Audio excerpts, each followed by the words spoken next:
Welcome back to Swankey. In today's video, we're going to talk about assembling your team for your day of event.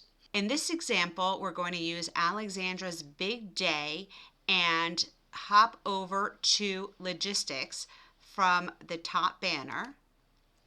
On the left-hand side, under overview, you're going to see the purple drop-down arrow.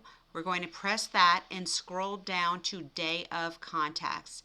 This is a great location for adding any contact that you need, whether they be a day of coordinator or your best friend or your brother. You can just press the button where it says add new in the right hand corner and put the person's name, and we can give them a title, although we're not required to, and then we just put in the phone number and press create. Now you can take this list on the day of your event, distribute it to anyone whose assistance you will need. So you as the host won't be the only one answering questions. You'll have your team ready to assist you. Thank you for listening. Happy planning and happy hosting.